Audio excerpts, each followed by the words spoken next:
Dizer adeus a uma história que amamos é, de certa forma, ensaiar para pequenas perdas que a vida nos impõe todos os dias. O final de uma animação não é apenas o encerramento de um contrato de entretenimento, mas o fechamento de uma janela para um mundo onde as leis da realidade pareciam, por um breve momento, mais compreensíveis que as nossas. Quando uma série termina com perfeição, ela não nos entrega respostas prontas, mas nos devolve a capacidade de olhar para a nossa própria metamorfose com um pouco mais de coragem. O fim de uma narrativa é o momento em que a lição deixa de ser do personagem e passa a ser sua. É exatamente sobre essa tensão entre o apego e a necessidade de partir que as grandes obras tratam. Em Gravity Falls, somos apresentados aos gêmeos Dipper e Mabel. Eles são enviados para passar as férias de verão com o tio-avô Stan em uma cidadezinha isolada, onde o sobrenatural é rotina. Dipper é obcecado por descobrir os segredos daquele lugar, enquanto Mabel quer apenas viver a intensidade do agora. Mas há uma nuvem pairando sobre eles.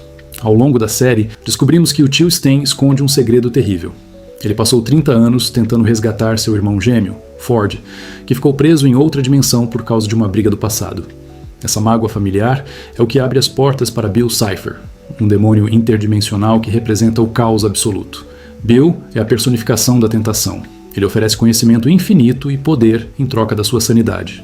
No clímax da série, Bill está prestes a dominar a nossa realidade, e o Zodíaco, uma profecia que prometia uma solução mágica, falha miseravelmente. A magia não funciona porque os personagens não conseguem parar de brigar por ressentimentos antigos. A solução final não vem de um feitiço, mas de um sacrifício de identidade. Stan engana o demônio, permitindo que Bill entre em sua mente, enquanto Ford usa uma arma para apagar todas as memórias de Stan. Para salvar os sobrinhos, o homem que passou a vida enganando os outros aceita o maior golpe de todos. Apagar Falls nos ensina que o ônibus da volta sempre chega. Amadurecer não é sobre esquecer o verão, mas sobre entender que ele foi uma estação, não o destino final. A aceitação da mudança é a única forma de não ser destruído pelo caos do passado. Essa transição da juventude para a vida adulta ganha contornos muito mais sombrios e viscerais em BoJack Horseman. Se Gravity Falls é sobre o fim da inocência, BoJack é sobre o que acontece quando a inocência já morreu há muito tempo. E tudo o que restou foi a responsabilidade. BoJack é um cavalo antropomórfico que foi uma grande estrela de TV nos anos 90. Ele tem dinheiro, fama e uma casa incrível, mas é profundamente infeliz.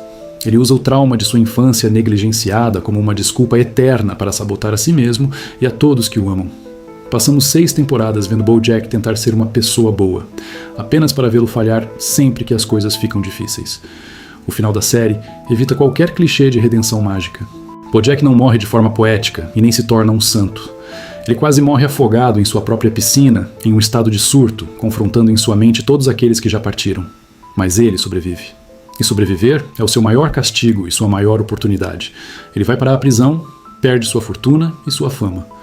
No último episódio, ele se senta em um telhado com Diane, a mulher que foi sua confidente e a base das suas decisões conscientes por anos. Eles percebem que o tempo deles juntos acabou. Na vida real, muitas vezes nos tornamos dependentes de pessoas que nos ajudaram em momentos de crise. Mas o crescimento real exige que aprendamos a caminhar sozinhos. Às vezes, a vida é uma merda, e então você continua vivendo. É o coração do existencialismo. Não existe um ponto de chegada onde você finalmente é feliz para sempre. Existe apenas a escolha que você faz hoje. A filosofia aqui é a da responsabilidade radical.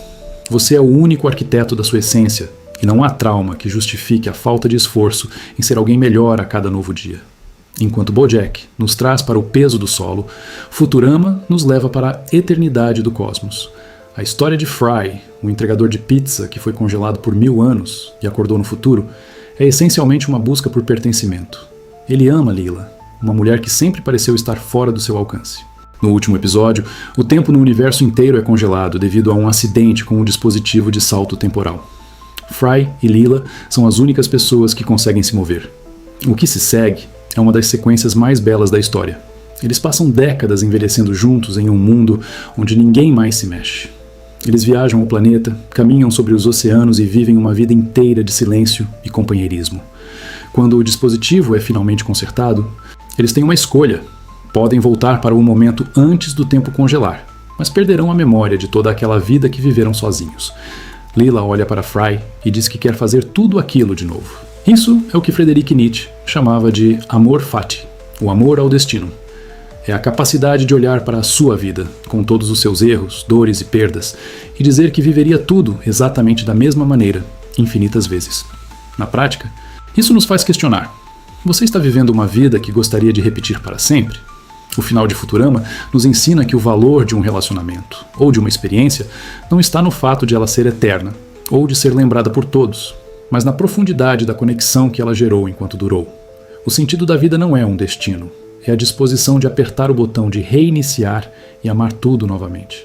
Essa visão de ciclos e renascimentos nos leva diretamente para a terra de U, em Hora de Aventura. Acompanhamos Finn, o humano, e Jake, o cão, em um mundo que nasceu das cinzas de uma guerra nuclear. No começo, parece apenas uma série sobre aventuras infantis, mas com o tempo, percebemos que é um estudo sobre a impermanência e a reencarnação. O final da série nos mostra que a história de Finn e Jake é apenas uma pequena nota em um concerto que dura milênios. Vemos personagens que amamos mudarem de forma, civilizações caírem e o próprio conceito de herói ser transmitido para novas gerações. No episódio final, Finn e Jake se reencontram no mundo dos mortos após uma vida longa. Eles olham para trás e percebem que tudo o que viveram, as batalhas contra o Lich, as perdas amorosas, as amizades, foi perfeito em sua transitoriedade. A filosofia budista da impermanência é o pilar aqui. Nada dura para sempre. E isso é o que torna as coisas bonitas. Através de Bimo, o pequeno robô que sobrevive por 1000 anos guardando as memórias dos seus amigos, entendemos que o legado não é algo material. O legado é a história que contamos. Na nossa realidade, sofremos muito porque tentamos segurar as coisas com força demais. Tentamos parar o tempo, evitar as rugas, evitar as despedidas. Hora de Aventura nos diz que o fim de uma era é apenas o preparo para a próxima. O herói morre, mas o heroísmo permanece. Você não precisa ter medo de que sua vida seja esquecida, pois você faz parte de um fluxo maior. Tudo o que você ama permanece em um nível fundamental, mudando apenas de forma para continuar existindo. Essa transição do extraordinário para o comum é o que encerra a jornada de Mordecai e Rigby em apenas um show. Durante 8 temporadas, vimos 2 zeladores de parque que faziam de tudo para evitar o trabalho e a maturidade. Cada episódio começava com uma tarefa simples e terminava com um apocalipse interdimensional. Mas no fundo, a série era sobre o medo de crescer. O final revela que o universo estava preso em um ciclo de reinícios causados por uma luta cósmica entre o bem e o mal, representados por Pops e seu irmão Anti-Pops. Para quebrar esse ciclo e permitir que seus amigos finalmente tivessem uma vida real, Pops escolhe o sacrifício. Ele não vence através da força, mas através de um abraço e do perdão. Ao quebrar o ciclo, o tempo finalmente avança. Aí vemos um salto temporal de 25 anos, onde Mordecai e Rigby não são mais os garotos que jogavam videogame o dia todo. Eles têm famílias, carreiras e responsabilidades normais. A lição aqui é poderosa. A juventude caótica é o combustível para a maturidade. Muitas vezes, olhamos para as nossas memórias de juventude com uma nostalgia dolorosa, como se o melhor da vida tivesse ficado para trás. Apenas um show nos diz o contrário. O final é uma celebração da vida comum. Ser um pai presente, um artista dedicado ou um bom amigo no cotidiano é o verdadeiro heroísmo. É preciso ter a coragem de deixar a festa da juventude acabar para que possamos construir algo que dure. O sacrifício de Pops nos ensina que a paz só é alcançada quando paramos de lutar contra o tempo e aceitamos a nossa própria evolução. Por fim, chegamos à obra que talvez tenha a conclusão mais filosoficamente robusta de todas, Full Metal Alchemist, Brotherhood. Edward e Alphonse Elric são 2 irmãos que, ainda crianças, cometeram o maior tabu da alquimia. Tentaram ressuscitar a mãe. O preço foi alto. Edward perdeu um braço e uma perna, e Alphonse perdeu todo o seu corpo, tendo sua alma fixada em uma armadura de metal. Eles passam a série inteira buscando a Pedra Filosofal, um objeto que promete poder infinito e a quebra das regras da natureza, para recuperarem o que perderam.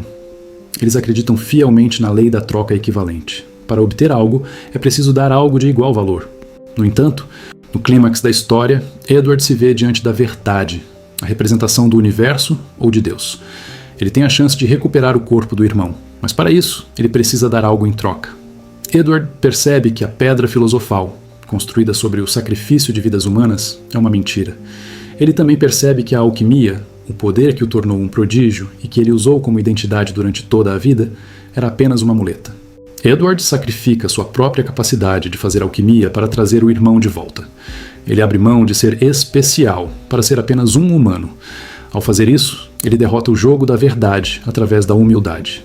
Ele entende que o conhecimento sem ética e sem o reconhecimento das nossas limitações é apenas arrogância. Na nossa vida, muitas vezes buscamos atalhos, soluções mágicas ou poder para compensar as nossas perdas. Fullmetal Alchemist nos ensina que a verdadeira força não vem do que podemos controlar, mas do que estamos dispostos a abrir mão por quem amamos. A vida não é uma conta matemática perfeita. Ela é sobre dar um extra de bondade, um esforço que vai além da troca fria. O que todos esses finais têm em comum é uma compreensão profunda da nossa fragilidade. Eles nos mostram que a perfeição de uma história não está na resolução de todos os seus mistérios técnicos, mas na forma como ela nos prepara para o silêncio que vem depois que as luzes se apagam. Cada adeus que assistimos na tela é um convite para recontextualizarmos o que vivemos fora dela. O final perfeito transforma a obra em uma bússola. Ele nos lembra que Stan teve que esquecer para que outros pudessem lembrar, que Bojack teve que perder tudo para finalmente começar a agir, que Fry e Lila viveriam tudo de novo apesar da dor, que Finn e Jake aceitaram o fluxo da mudança, que Mordecai e Rigby entenderam que ser comum é extraordinário, e que Edward Elric descobriu que ser apenas humano é o maior poder de todos. A vida é uma sucessão de finais que insistimos em chamar de começos. O fim de uma história é o momento em que ela deixa de ser do autor e passa a ser verdadeiramente sua. Não fique triste porque acabou, mas sorria porque essas lições agora fazem parte da sua estrutura. O tempo congelado voltou a correr, as férias de verão chegaram ao fim e o portão da verdade se fechou. Galera, esse foi um vídeo um pouco mais experimental, onde eu quis abordar as filosofias por trás dos finais de algumas obras que eu gosto muito. E sim, acabei misturando animações ocidentais com animes também, porque no fim das contas, essa é uma lista unicamente minha, e de coisas que me tocam. Mas agora, eu queria muito saber de vocês. O que acharam desse estilo de vídeo? De verdade, o feedback de vocês é essencial. Eu estou tentando trazer muitas outras obras profundas para a gente discutir aqui no canal, mas vocês sabem como é. O algoritmo nem sempre ajuda esse tipo de conteúdo mais denso. Então, espero de coração que vocês tenham gostado. Muito obrigado por terem chegado até aqui e por toda a interação nos comentários. Isso ajuda demais. E um agradecimento muito especial aos membros do canal. O apoio de vocês para a criação desses novos vídeos faz toda a diferença para o Oni Filosófico continuar existindo. Vocês são feras. Valeu, um abraço e até a próxima.